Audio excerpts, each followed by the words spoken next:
Hey guys, it's Timmy and this is Wrestling Unlimited as we are here on the 27th of October 2021 to talk about everything that went down tonight on AEW Dynamite. I thought Dynamite was a good show. Wouldn't call it great by any means. I thought it was good. I thought other than the Cody thing and the second half of the main event, I liked everything else on the show. Thought everything else was really good. I thought everything else stood out as not bad wrestling. Yet, the Cody segment was bad, and I didn't care for all the goofy shit the second half of that main event. Main event started off, and I go, man, this match is fucking phenomenal. Never mind.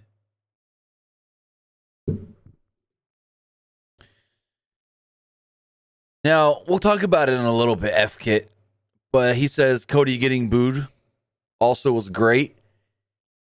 Yes and no, and I'll tell you why I think yes and no here shortly, but I'm just over Cody because I've been told things off the record I shouldn't say because it would break my trust with said people, but all I'm going to say is Cody's got a nickname of Cody the Ego for a reason.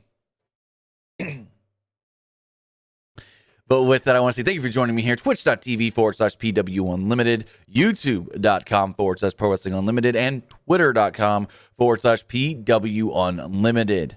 Also, remember, if you're watching on Twitch, you can help us out a couple of different ways. You can help us out in the live chat by hitting that donate button down below, or you can donate Twitch bits in said live chat. Also, remember, you can subscribe right here to the channel one of two different ways. You can subscribe either with a tiered subscription, just like Cold Cuts KC recently did, or you can subscribe with Amazon Prime, because if you have Amazon Prime, then you, I thought I was going to burp there, have Prime Gaming. Prime Gaming gives you one free subscription to any Twitch channel you want to subscribe to, among other cool perks. You should subscribe to us right here. Pro Wrestling Unlimited. There's that burp. I knew it was coming. You already paying old daddy Jeff Bezos for Amazon Prime, whether that's shipping or video? Well. Take that Amazon account, take that Twitch account, link them, and you've got a Prime Gaming account. On the flip side, if you're watching on YouTube, you can help us out over there. Help us out a couple of different ways. Either with a super chat or a super sticker donation. All super chats do get read live on the air. Or you can become a channel member and join the Unlimited Army. As a member of the Unlimited Army, by hitting that join button down below, you get early access to news, early access to podcast episodes, early access to non-news videos, and so much more. Plus, remember, you can subscribe patreon.com/PW Unlimited. And if you're ever buying anything on the good old Epic Game Store, whether that's Fortnite V-Bucks, skins for your Rocket League, or you're getting that hot, sweet, new Guardians of the Galaxy game, get it through the Epic Game Store. And when you're checking out, right there on the right side, where it says Epic Creator Code, put the code PW Unlimited. You'll be helping us out. Because that's our creator code, PW Unlimited. And we'll get a little kickback from Epic. Remember, use the code PW Unlimited at checkout to support PW Unlimited when you're buying anything on the Epic Game Store or through the Fortnite app on PlayStation or Xbox or your PC, any of those good things. But with that, we've got AEW Dynamite to talk about that kicked off with Bobby Fish and CM Punk in a fantastic match. This match ruled. The early portions of the match featured a lot of stalling by Bobby Fish. Again, he's the heel. Neither man could establish an advantage, and they wore each other down with some holds. Punk used a series of body slams and then soaked up the adulation from the crowd. He teased to go in for the GTS early, but Fish grabbed the ropes to fight out. Punk clotheslined Fish out of the ring and landed a tope suicida. There was then a dive to the Fish then went crashing, diving into the barricade. Punk looked for a top rope elbow drop, but Fish rolled to the floor and tripped up Punk. This sent him crashing down onto the apron, and this allowed Fish to target Punk's left knee and dominate with strikes and holds. Fish then maintained control for a while, actually. They fought on the top rope, where Punk was able to send Fish back to the mat. He landed a 1-foot elbow drop and got the better of a striking exchange and made a comeback. Punk hit a neck breaker and his rising corner knee and short arm clothesline. Fish then countered a GTS into a dragon screw, but Punk cradled Fish, who bridged out of it. Punk then hit the GTS out of nowhere and picked up the victory. Yet, we were supposed to think that, well, even though Bobby Fish lost, he wasn't all down and out, because at that last second, I don't know if this was planned or not, or if it was supposed to be, hey, I lost, but I'm not dead. He kicked out right at that last. It was like 1, 2, 3.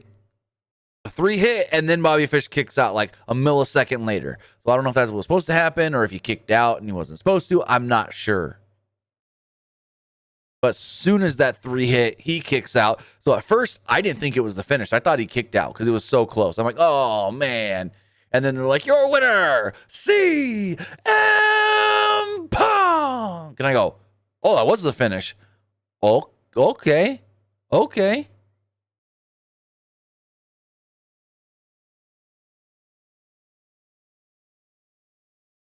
I don't know who that person is, and I don't know what you mean by CM Punk has buried them. Buried who?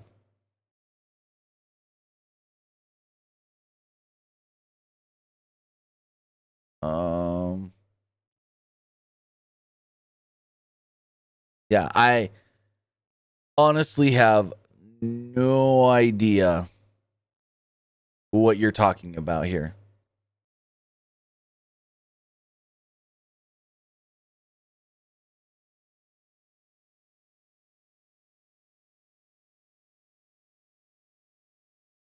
So going forward, Malachi Black video played where he addressed Cody, saying that he turned his family against him and made the crowd hate him. The house always wins. Talking about the House of Black.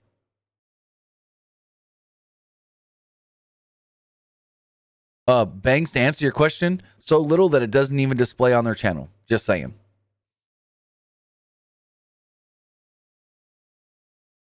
Going forward, we had a match.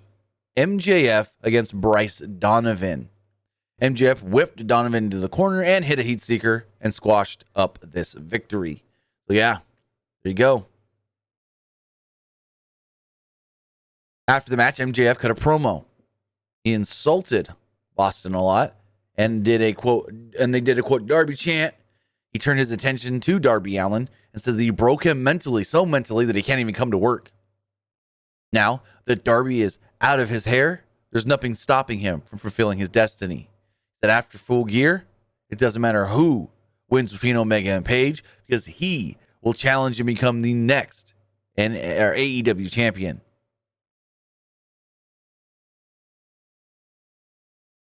Sorry to hear that, Bangs. Really am. I remember when I had to bury my longtime family dog. So Sting's music played, and then nothing happened. And Darby Allin last goes, ah, ha, ha, ha, ha. Funny joke. Lights go out. This time, a video played. And I don't know what the fuck we were watching. There was some guy wearing like a face mask of MJF, and he showed up at some rap concert, and they go, are you MJF? And then Darby comes out and drop kicks whoever this guy. I was like, what the fuck are we watching? This wasn't the only time I asked that tonight. Lights came back on, and poof, Sting in the ring. He whacked Wardlow and Spears with the bat. And MJF retreated. But where he retreated to was where Darby was, in the front row of the crowd. MJF went running up the ramp. He then produced, Darby Allin then produced a thumbtack laced skateboard that he smacked over Wardlow's back. He then said 2 words. He said MJF. Well, actually 3 words. MJF. Well, actually, yeah, MJF's 1 word. MJF. No. He said, stop my music, stop my music. Full Gear. That's what it was. Stop my music. Full Gear. So it looks like the match that we all thought we were getting anyways. MJF versus Darby Allin will be taking place at Full Gear. So far, every match announced for Full Gear was on Tony Khan's leaked list, other than the Britt Baker match-ish. It said Britt would defend the title, but it didn't say an opponent, and Ty Conti's name wasn't listed anywhere else on this, so I don't think that was done by accident. So in the back, Britt Baker, Rebel, and Jamie Hayter were there with Tony Schiavone. Tony Schiavone said that, you're going to be defending your title, he said the AEW Women's World Championship will be on the line at Full Gear against Tay Conti, and you will be defending your title if you make it there's the championship. What do you mean, Tony? And he goes, well, there was a match on the Jericho Cruise that you walked away from. You walked away from Abaddon. Tony Khan made a match for this week.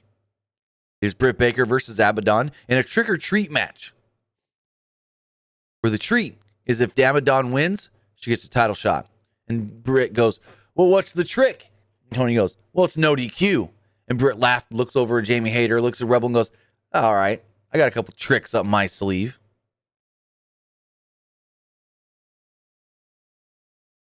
Next up, we had a great match for the TNT Championship. It was Sammy Guevara defending against Ethan Page, but there's a little extra stipulation here. If Sammy Guevara lost, he must also leave the Inner Circle.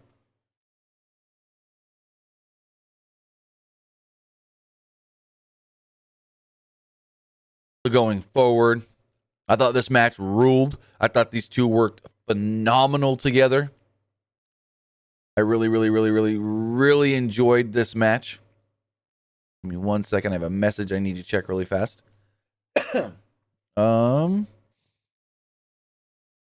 Go here. Check this really fast.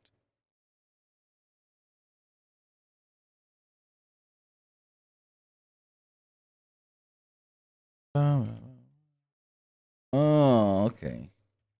Sense. Bit.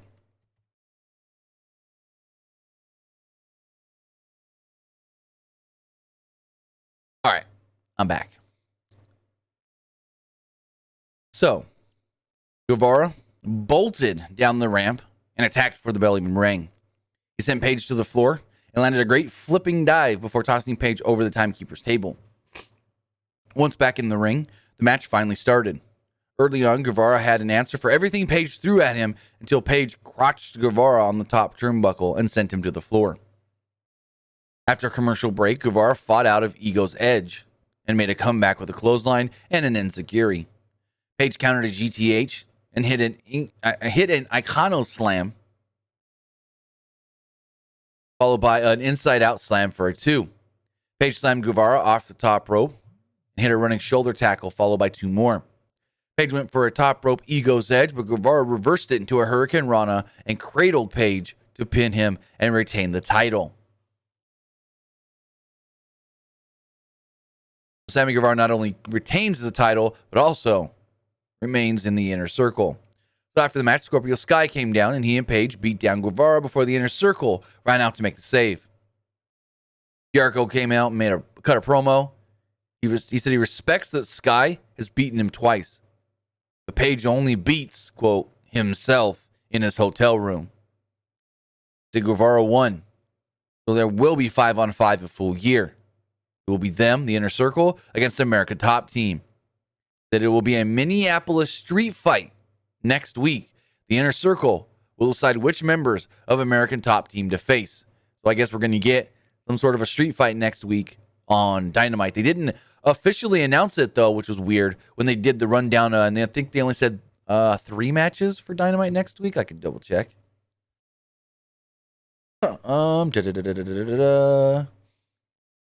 They said next week for Dynamite, yes, 3 matches, which we'll talk about here in a moment. Bryan Danielson and Eddie Kingston did a interview backstage with Tony Schiavone about their upcoming tournament match. They will face off in an AEW World Title Eliminator Tournament match this week on Rampage. I think it's on Rampage. Let me double check that. I have it right here on a tweet. Yep. This week on Rampage. Kingston was insulted by Danielson's prior comments about him, accusing Danielson of not walking a mile in his shoes. Danielson said, that's the Kingston he wants to see. The Kingston that thinks he's had it harder and rougher than everybody and actually has to prove himself. And Danielson goes, but I get it. I've been through it. But I don't complain about it as much as you do. Because some of the best wrestlers in the world are in this tournament. But Friday night, Danielson while he's the best. He said Kingston and Moxley are some of the toughest guys he's ever seen in this business. But he's better than both of them. Which basically foreshadowed what we're getting. Eddie Kingston versus Danielson this Friday. And then Jon Moxley versus Danielson at the pay-per-view in the finals. Lucha Brothers were backstage with Tony Schiavone. Penta laid down a challenge to FTR. And Phoenix did the same, but in English. So next up, we got Hikaru Shida versus Serena Deeb in a TBS Championship tournament. Well, actually, it's the TBS Women's Championship tournament. It can't just be the TBS title. Nope. It's got to be the TBS Women's Championship. And to be honest, the AEW Women's matches have not been up to snuff recently until this one. I thought this was the best AEW Women's match we've seen in a while. Maybe in like 5-6 months, to be honest. So Shida landed a big inside-out suplex early on, going into a commercial break. Upon return, Shida hit her running knee and a sliding forearm and a missile drop kick followed by, but then there was a delayed vertical suplex that got a 2. They had a nice striking exchange at one point, leading to a Spider German and an inverted side slam by Shida. Shida Gunn got a sliding knee for yet another near fall. Serena Deeb took control and looked to lock on a cradle, but Shida kicked out and it sent Deeb to the floor. Shida set up a chair, and Deeb had it scouted, but Shida improvised by stepping up the chair and landing a running drop kick. Deeb tripped Shida and locked in a figure 4 around the ring post. Back in the ring, Deeb went for the figure 4 again, and Shida cradled her for a 2. Shida then hit a question mark kick and a knee strike, but Deeb rolled backwards into a half crab. She then rolled Shida back into the ring for an inverted figure 4. A lot of technical moves here before Shida eventually reached the ropes. Deeb then grabbed Shida's 50th win trophy, even though it was broken. Shida saw what she was going to do, and she considered hitting Deeb with a plaque after she grabbed it from her. But the official took it away. Which I think was it was Aubrey Edwards, because there was a spot where at one point, Deeb, when Deeb got thrown to the outside, Aubrey was counting, and Shida goes, "No, I'll get her." So Deeb poked Shida in the eye and cradled her for a very close near fall. There was another exchange where Shida got a cradle, and then Deeb reversed it into a cradle, and then Shida reversed it back into a cradle, picked up the victory, win number 50 for Hikaru Shida. After the match, Shida grabbed a chair and repeatedly smashed it over. Deeb grabbed the chair and repeatedly smashed it over Shida's leg. She continued to dismantle Shida's knee until the officials came out and stopped her. So I guess we're going to get more Hikaru Shida and Serena Deeb, but also, is Hikaru Shida going to be well enough to do her next tournament match? I believe she's going to have to face Jade. Let me double check that. TBS tournament brackets. It would be... No, she would have to face Nyla Rose next. Nyla Rose. Jade Cargill faces the winner of the Bunny. Yeah, the Bunny and Red Velvet. So Shida now moves on to take on Nyla Rose if she can. Leo Rush and Dante Martin were backstage with Tony Schiavone. The proposed tag team match between Rush and Martin and the Seidel's is off due to Mike's injury. It will be Martin versus Matt in a singles match. Rush implied the Seidel's were ducking him. They didn't want him to compete. They said that they were trying to stop him from making his in-ring debut, which technically, no, you did in the Casino Battle Royal. That unlike Matt Sydal, Rush cares about teaching Dante about this business. Then they had an AEW World Championship Eliminator Tournament match. Jon Moxley against 10 of the Dark Order, Preston Vance. And, well, Moxley immediately landed a German, stomped 10 down in the corner. He sent 10 into the ring steps and ripped his mask. 10 was busted open badly as Moxley hit a paradigm shift and picked up the victory in yet another squash match. I don't know what the fuck this is, but this is like second or third time now we've seen Moxley come in, just completely wreck somebody, run right through him, steamroll, beat him, and just leave. I don't know what this is supposed to be. I don't want to say it, but I don't know if it's like a Moxley heel turn or something, or if we're supposed to see that Moxley's super dominant in this whole tournament and just beating the shit out of guys, and he's going to have to face Danielson, who's not going to be so easy in the finals. I don't know. Very weird. FTR and Tully were backstage. They waited almost a year to get back their championships, they said. They said, come full gear, the Lucha Bros will have to do something they've never done before, and that's fight. So again, another match on Tony Khan's leaked list coming to fruition for Full Gear. Again, I don't think that was leaked. I think it was Tony saying, here's the Full Gear card, but I'm going to do it in an unconventional way to get buzz. Next up, we had utter trash. It was the Cody Rhodes segment. I don't know what the fuck this was. It was like Cody went out there and they said, Cody, go cut a promo. Oh, you've been drinking? Screw it. Go out there anyways. Like, I don't know what the hell this was. So Cody comes to the ring with Arn, and he was met by heavy, heavy boos. And he goes, whether you believe it or not, I hear you. He said, I hit a Tiger Driver 98 or whatever Excalibur called it to beat Malachi Black. But for a brief moment, I thought about hitting a different move. But he didn't do that. He said that would have been too easy. He asked the fans not to forget the person who built this place. He then said something about the person who signs the checks. Now, I don't know if he's talking about himself or Tony Khan, but I'm just going to say it. I've been told by people that have been backstage many a times and said, Cody thinks this is his company. Like, his company. So that line right there kind of was like, oof, ah. He then goes, now, walk a mile in my shoes with me. And he takes his shoes off and literally throws them into the crowd. The crowd slightly pops in hopes that they'll catch one of the Cody shoes. I mean, fuck, give it 6 months. You sell some shit on eBay for good money. He threw one towards the hard cam and then one towards like the right side. Cody said he debuted at 20. His wife is too hot for him, and his brother is a bona fide Hall of Famer that's probably a better wrestler than he is. He said he will never leave behind the cultural legacy of his father, Dusty. He said, quote, I will not turn because I love you guys very much. Like, is a heel turn going to come because he's been fucking saying too many times, I'm not going to turn, I'm not going to turn, I'm not going to turn, to where now a heel turn just has to happen? I don't know. But that's just, it's just, I don't know. He then said something about, he's turned on the Nightmare Family. They turned on him when they thought they couldn't trust him anymore and this and that. He said he turned on Arn, and it was an honor to stand in the ring with him yet again and shake his hand to regain his trust. Out would then come, as Tony Schiavone likes to say, Andre El Idolo. Not Andrade. Tony Schiavone always fucking calls this guy Andre El Idolo.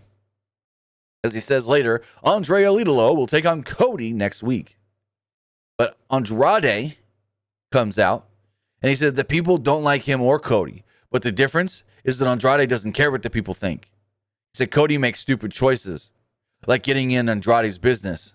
He said if Cody wants, Andrade can make him his, quote, little bitch. Lights go out, and out comes Malachi Black. He sprayed the mist in Cody's face. He and Andrade went to beat down Cody and Arn before Pac would run out to make the save, sent the heels packing, mocked Malachi Black by sitting cross-legged in the middle of the ring and flipping him off. Pulled that brandy spot. We then got some lineups for the next couple of shows. This week on Dynamite, Bryan Danielson will take on Eddie Kingston in an AEW World Championship Eliminator Tournament match. I got a burp. to get that out quick. Dante Martin will take on Matt Sydal. And in a trick-or-treat match, Britt Baker will face Abaddon. Remember, it's no DQ, but if Abaddon can win, she gets a women's title match. Next week on Dynamite, Cody will take on Andrade or Andre El Idolo in the TBS Championship Tournament. Anna Jay will go one-on-one with Jamie Hayter. And also in the AEW World Championship Eliminator Tournament, Jon Moxley will take on Orange Cassidy. Next up, we had a little Halloween celebration. It was the Elite against the Dark Order. Now, they all wore costumes. Dark Order came out in a multitude of different costumes. Nonetheless, Stu Grayson is Kratos, which is funny because Tommaso Ciampa dressed last night on NXT as Kratos, just a different version. And it was also funny, freaking Colt Cabana was Brandon Cutler. The Elite come out, and they're dressed as the Ghostbusters, and they even got a Ghostbusters-esque theme. Who you gonna call? The Elite. Who you gonna call? The Elite. And I thought, the match itself started off really, really good. And then we got normal The Elite bullshit that I hate.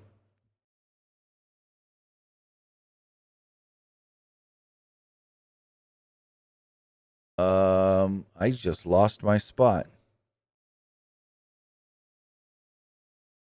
Here we go.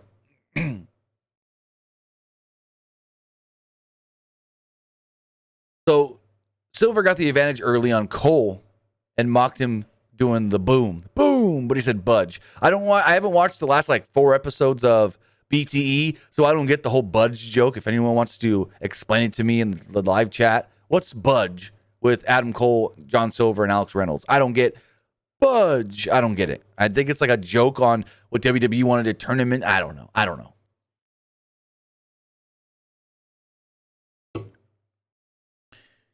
So Omega and Uno got tagged in, and the Elite distracted the official, allowing things to break down. The Elite took control. Both teams then took turns mocking each other before a break. Not beating each other up, mocking each other. Dark Order made a comeback upon return. Grayson hit a back-flipping knee strike and reached Cabana for the hot tag. He landed a springboard moonsault press, followed by a bionic elbow. Superman pin nearly got him the win, but Adam Cole broke it up. Cabana's run was cut off with a super kick from Nick Jackson. Silver went for a ridiculous run of offense, concluding with a German suplex on Nick. He ran into more super kicks though, and Omega crushed him with a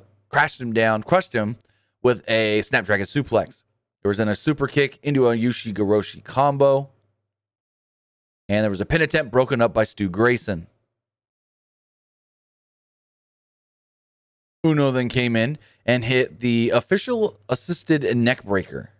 We got a parade of big moves, including with Matt super kicking the official.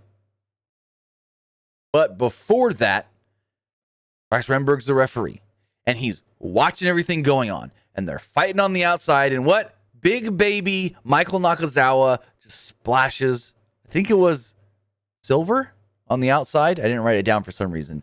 Right in front of the referee. And the ref's looking and going, get him back in the ring. So it's not like the ref was distracted and didn't see it. The ref's looking right down at him, sees Nakazawa just crush him, and just goes, get him back in the ring. So this match is no DQ. They never said it. It was Rick Knox. Okay, my bad. Thanks for correcting me, Fonzie. It was Rick Knox, not Bryce Remsburg. And so this is when all shit hit the fan, and I went, yep. This is one of them Young Bucks, Kenny Omega comedy matches that I despise. Because all we got from here on out was bullshit. Or, as the Iron Sheik would say, fucking bullshit! So, the referee got taken out with a super kick. The Elite then crushed the Dark Order with their Ghostbuster proton packs before hitting a triple powerbomb on Cabana through a proton pack. The other Dark Order members came out to get involved, as members were dressed as a horse, and the Elite low-blowed him and then hit the BTE trigger. So there was one spot where three guys in the Dark Order got low blowed, and then somebody else got low blowed, and there's a bunch of low blows, and then someone comes out and I forget who they said it was, but a guy comes out dressed as a horse. Oh, and they think it's Hangman. That's what it was. They think it might be Hangman. And so they hit the BTE trigger on this horseman, pull the mask off, and it's none other than Brandon Cutler. Now, they had the Stay Puft Marshmallow Man out there the whole time. They thought that was Brandon Cutler, but it wasn't. Ooh, no. That was Hangman, screwing them the entire time. Hangman hit the buckshot lariat on Matt before Grayson landed an Urihara moonsault on the pile of the Elite. The Deadeye followed. Then Silver hit the Spin Doctor and picked up the victory, pinning Matt Jackson. So yeah, this shit was way overbooked. There was too much bullshit in the second half of this. This match started off, and I go, holy fuck, this is fun. This is good. This is great. These guys are having a bang. And soon as Nakazawa hit that splash on the outside, with the referee just dead-eye looking right at him, get him back in the ring. That's when this match went to hell for me. That's when this turned into bullshit. The show goes off the air with the Dark Order celebrating because they beat the Elite. But with that, guys, that was AEW Dynamite. Overall, I'd say it was a pretty good show. A good show. Like, I don't know if I could say really good, but I can't say it was bad other than the second half of this main event and the Cody thing. The Cody thing was like they told Cody, we need you for a segment. He goes, fuck, I'm 6 White Claws in, but I'll go out there and ramble. Screw it. You know? So it's like, I don't know. But with that, you know what I thought about tonight's Dynamite. Now I want to see what you guys think about tonight's Dynamite. Remember, if you want to give me your thoughts, you can put a super chat in the YouTube chat or send a text message to 510-906-1341. Again, that number is 510-906-1341. As far as the Twitch poll does go, let's pull that up here. For some reason, it closed itself. 86% of you liked tonight's Dynamite. 14% thought it was just all right. And, well, it looks like the YouTube poll never went. I clicked publish poll, but it never actually published itself. We don't have a YouTube poll. Huh. I didn't even notice. The poll's right here set up, but when I clicked ask your community to publish the poll, it actually never went. So no YouTube poll, unfortunately. Only a Twitch poll. As far as text messages do go, though, it says, who do you see winning the AEW World Title Eliminator Tournament? That's a tough one. I don't know who wins it, but I'm going to say Danielson and Moxley in the finals. If I had to pick one over the other, I'm going to say the first name that comes to mind, Moxley. When I think of those two in a match, the first thing so when I think of Danielson versus Moxley, the next thing I think of is Moxley. So I go, okay, Moxley wins. Versus said, I thought Dynamite was a great show. Watch match. Are you excited for next week? And watch match. Supposed to say what match? Are you interested in for Full Gear? Well, for Full Gear, I'm interested in that main event, Kenny versus Hangman, because I think Hangman should win the belt. As far as next week, what do we have for next week? We have, Orange Cassidy and John Moxley should be all right. I don't know if Moxley's just going to squash through him again. That's an interesting one. Okay, I will say that because it's Orange Cassidy. I don't think they're gonna do the Moxley 2-minute squash, if that, with Orange Cassidy. So that'll be an interesting one to see how they do that. Says, do you think any of them Ring of Honor stars go to AEW Dynamite or Impact? Well, first off, it's not called AEW Dynamite. The company's just All Elite Wrestling, AEW. Dynamite's their show. For Impact Wrestling, if they don't get their way.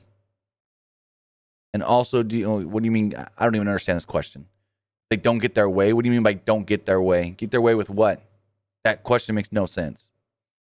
Versus, you think Charlotte Flair leave WWE when she loses SmackDown Championship? Remember, people, if it's not a coherent written sentence, like if you can't put a period or write properly, I'm not going to read it.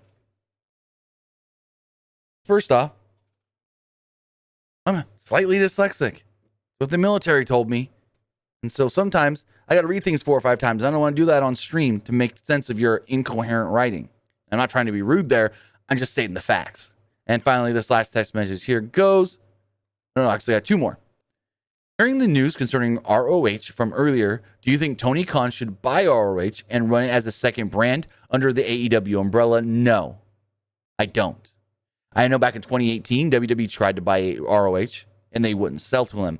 They spoke, but they wouldn't sell. I think it was like late 2018, early 2019. WWE tried to buy them. They really just wanted the tape library, but they said, we just want the tape library. But if we have to, we'll buy the whole company just to get it. This person says, do you think Ty Conti has a chance of beating Britt Baker at Full Gear? No, not at all. That one got me. You think Ty Conti has a chance? That's like saying, dude, I think the blow-up doll would beat Kota Ibushi. No. But with that, guys, I want to say thank you for joining me here. Twitch.tv/PW Unlimited, YouTube.com/Pro Wrestling Unlimited, and Twitter.com/PW Unlimited. Here's the thing. Very, very soon, I'm going to be live, Twitch.tv/TimmyBuddy. Not playing Guardians of the Galaxy like I have the last 2 nights, but instead, we're trying to get a big game of Jackbox together. We've got a number of people that are already going to join in, but we need more of you. And hey, you guys can play with us, and it doesn't cost you anything. Yeah, we stream Jackbox. You play along, whether that's on your phone, whether that's on your tablet, whether that's on your computer, anything with the web browser. You just head over to jackbox.tv, put in the room code we give you, and bada bing, bada boom, you're playing with us. You don't got to pay for the game. You don't got to buy an app or download an app. No, you just play with us. So head over to twitch.tv/TimmyBuddy to play some Jackbox with us. We're going to be playing that here very shortly over there. Again, twitch.tv/TimmyBuddy. Hit that follow button. Turn on notifications. You'll know when we go live. Let's have some fun, ladies and gentlemen. Can't wait to see you guys all there. And if I don't, then I'll see you Friday for SmackDown. Have a good one, guys.